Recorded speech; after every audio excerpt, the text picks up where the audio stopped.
Rajkot municipal કોર્પોરેશનની આજે 51મા વર્ષમાં જ્યારે આપણે રાજકોટ મહાનગરપાલિકાનો પ્રવેશ થઈ રહ્યો છે ત્યારે આ ઇતિહાસમાં પ્રથમ વખત મ્યુનિસિપલ કોર્પોરેશનની સ્ટેન્ડિંગ કમિટીના કોન્ફરન્સ હોલને બાદ કરીને એક ઓપન જગ્યાની અંદર રામવનની અંદર સ્ટેન્ડિંગ કમિટી બેસી એવો નિર્ણય મારા દ્વારા કરવામાં આવ્યો હતો। એ નિર્ણયના ભાગરૂપે આજે રાજકોટ મ્યુનિસિપલ કોર્પોરેશનની સ્ટેન્ડિંગ કમિટીની બેઠક રાજકોટ અહીંયા રામવનની અંદર હતી।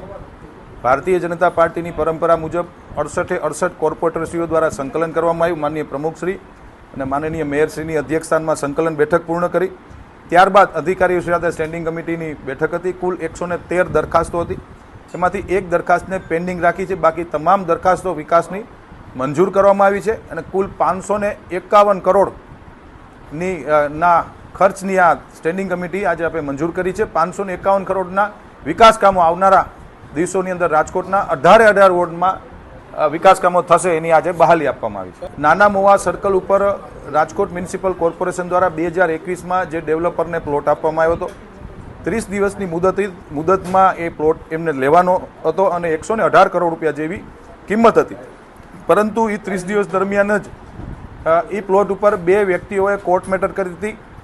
એટલે એ કોર્ટ મેટરના કારણે છેલ્લા 3 વર્ષથી આ પ્લોટનો નિર્ણય નહોતો થતો। આ દરખાસ્ત માનનીય કમિશનરશ્રી દ્વારા આજે સ્ટેન્ડિંગ કમિટીમાં મૂકવામાં આવી હતી। સ્ટેન્ડિંગ કમિટી ને એ પ્લોટ હોલ્ડરોએ એવી એમની લાગણી હતી ને લેખિતમાં એ લોકો આપ્યું છે કે ભાઈ અમને સાંભળવામાં આવે, કારણ કે અમે જ્યારે કોઈ પણ પ્રોપર્ટીઝ લેતા હોઈએ ત્યારે એ પ્રોપર્ટી ચોખ્ખી કરી દેવાની જવાબદારી કોઈ પણ માલિકની હોય છે, ચાહે પ્રાઇવેટ હોય કે સરકારી હોય। તો અમે સરકારી પ્રોપર્ટી લીધી છે, વ્હાઇટના પૈસા લઈને અમે લેવાના છે।